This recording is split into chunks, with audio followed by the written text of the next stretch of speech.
Almost 7 decades after the Holocaust, historians are still learning new details about what exactly happened. Eva Poland of Terre Haute returned to Auschwitz in June to share her story of being a prisoner at the concentration camp.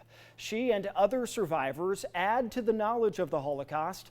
In fact, Eva even helped identify a building that had been a mystery at Auschwitz for decades. With her son by her side, I have not been in this building since I was used in experiments 69 years ago. Eva Poland is going back into the lab where the Nazis treated her like a human guinea pig. It's strange, but I still feel triumphant that I beat God. It's spooky in one respect. Eva hasn't been inside here since she was just a 10-year-old prisoner at Auschwitz. We are the first ones so far they let us see it because they are in the process of rebuilding it. Historians at Auschwitz began rebuilding this lab after Eva identified this previously unknown and dilapidated building. It was during one of her past visits here. I said, gosh, that looks so familiar to me. I said, I bet you this is a lab. It's a blood lab.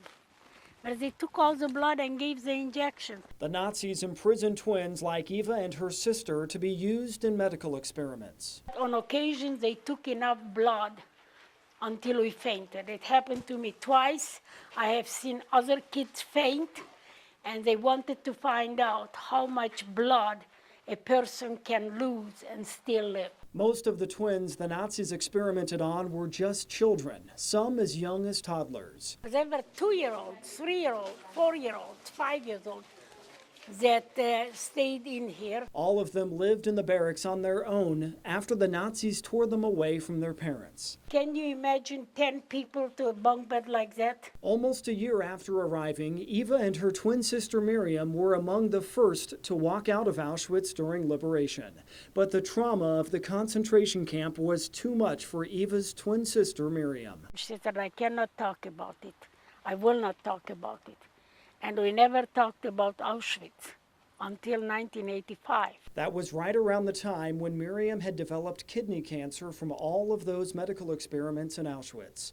Eva donated one of her kidneys to her sister, but she still died a few years later. The whole body as a human being shuts down. Since then, Eva has vowed to always talk about what happened at Auschwitz. Well, we always want to learn from everybody. Yes. She forgives the Nazis, but doesn't want anyone to forget what happened. What was it? Cabbage soup. Eva learns from guides at Auschwitz, and they learn from her. This is the first time when it's open, to be honest. For example, I'm guide for 6 years, and this is the first moment when I can see it. The guides had never been inside the blood lab until Eva just went in herself. Surgical operations, such kind of things were not done here. Were done in other places, not here. That's correct. That other place is the Auschwitz Medical Building, where Joseph Mengele and the other Nazi doctors tied down the twins and experimented on them.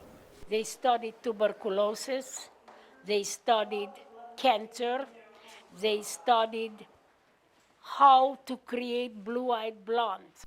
69 years later, Eva still wants to know what the Nazis injected them with. We don't know what happened to either file. They all disappeared from the face of this earth. With the detailed documents the Nazis kept, Eva believes the knowledge of what her sister died from is somewhere out there. But I'm long gone, and many of you are still around, and the files will appear.